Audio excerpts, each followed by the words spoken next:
Hi, and welcome to another edition of Jules Voto's Photo Focus. Recently, my great niece was about to make her first Holy Communion, so I asked my niece to bring her over and I wanted to take some pictures of her. Now, I haven't done communion photos in years. I had a studio in Philadelphia, and when I did a lot of communion photos. There were several Catholic churches close to my studio, Catholic schools close by.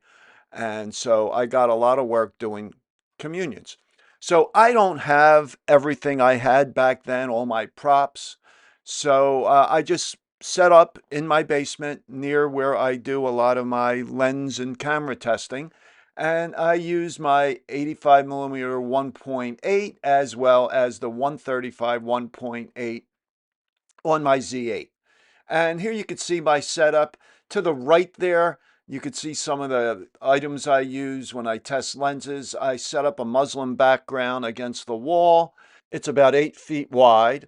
It's a full length backdrop, so it goes out to I think about 20 feet.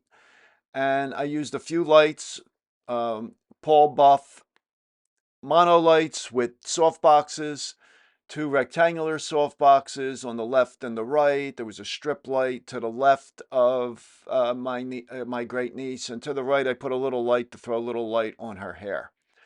So the 135 was a little long to do full length. So these pictures that you see of the entire body, they were shot with the 85. I tried to shoot at between 1.8 and 2.8 for all the photos.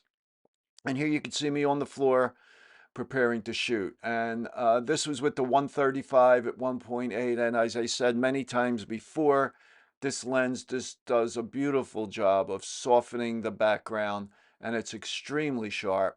And I took a bunch of pictures. I always get carried away. The fact that it was my great niece, I had all the time in the world. They had nowhere to go.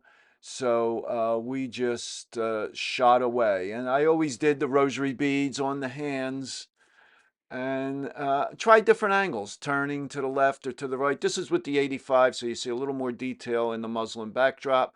These backdrops, by the way, were purchased at through Denny Manufacturing.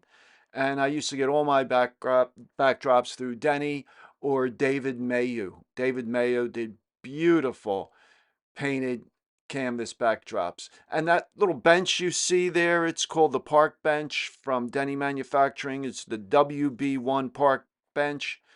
It weighs about 26 pounds. It's 55 inches long and 16 inches high, and it works out great for all kinds of pictures. I've done small family groups using that, and I actually have it on my deck now out back, and I cleaned it up and brought it inside to do these photos. So here you can see a shot from behind of me, and you could see my great haircut there. Um, and again, here's more of my niece. I kind of came in close with the 80, with the, no, this is with the 85, I'm sorry. And then she put her little shawl on, and she's great. I mean, she loves to pose. Uh, she knows left from right. A lot of little kids, you tell them turn to your left or turn to your right, and they don't know what you're talking about. But my little great niece is, I really enjoy photographing her. I have done so many times. And in a previous video, you probably saw some shots of her that were taken at Easter. Now, I also set up my Z6 off to the side on a tripod and tried to record some video. This is the first time I ever did something like this while I was shooting. So I just pulled out a few clips to add to this video to give you a little bit of idea how I worked with my great Chin niece. up a little. Turn your head the other way a little. That's it. You know what to do. Okay, so I also had some of these columns. Now, these were not purchased through Denny, although Denny does have them. These, I believe, I got at actually the Burlington Coat Factory years ago when I first opened the studio. So my wife has commandeered them for the house to put various things on in different locations around the house.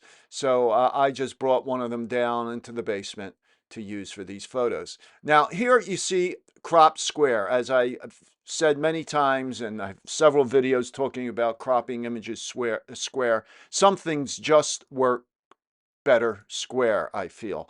And I shot Hasselblad for years, of course, which is a square format. So I got to love shooting square. So these are with the 85 at f2. I always used to do pictures like this with the hands on the face and, getting some close-ups. Uh, People pay a lot of money for these gowns, so you want to do a variety of pictures. All these things are expensive, and so I always try to do some full-length, three-quarter, close-up shots to try to really show off the gown. That's it. I like that. You could do that. Smile. Not that. Well, it's nice that you like my husband. Good. Now here I have her sitting on that little column, and just let the dress come down over it to hide it. And like I said, I just try to do a variety of things. And my great niece here is just a natural. Like I said before, she loves posing. And here's another square image, and I really like them. I know if you're going to if you're going to have it put into a frame, and people like 8x10s, 11x14s, and other sizes, but I think square looks really good. So here's a few shots without her veil. Sit up nice and tall. That's good. No smile. Chin up a little bit. Good. I then changed to this brown background. It's a painted canvas backdrop. That was my first backdrop that I purchased when I was doing weddings for a large studio in Philadelphia. And what's nice with the darker backdrop, it really makes the gown stand out. Here we go. That's better. Now right here, tell. Chin up a little. Turn your head more towards me. Good. All right, let's get some teeth. Every tooth you have, that's better.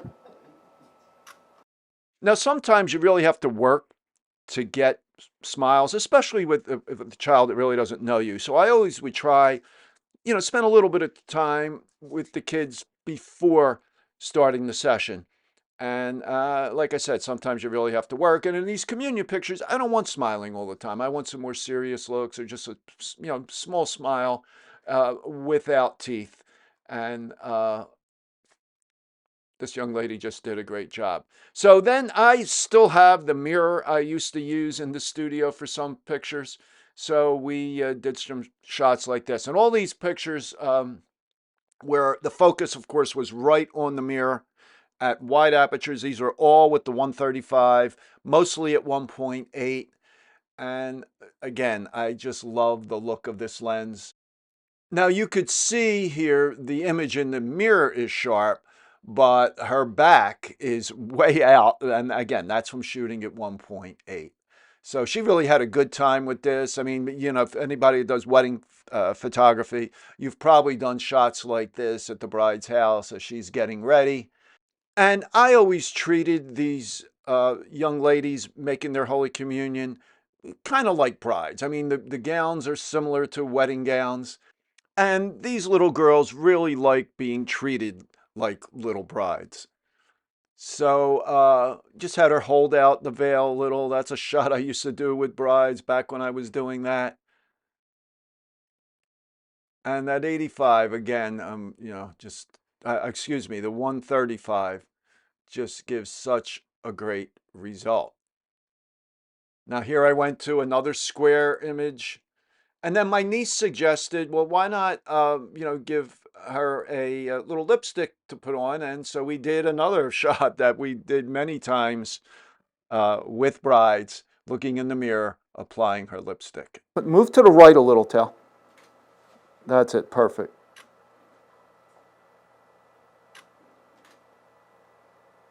One more. Now, when doing a shot like this, you got to advise a bride or the young lady making her Holy Communion to be very careful not to drop the lipstick, because I was shooting a bride once and she dropped the lipstick and it made a line right down the center of her dress.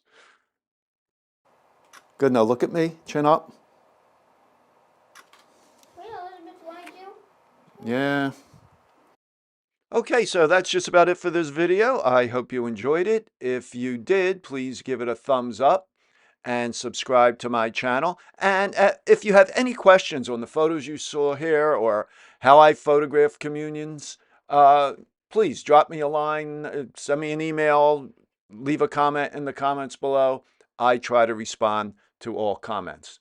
I usually come out with a new video every Monday morning and Wednesday morning at 11 a.m. Eastern Time. So I will talk to you then.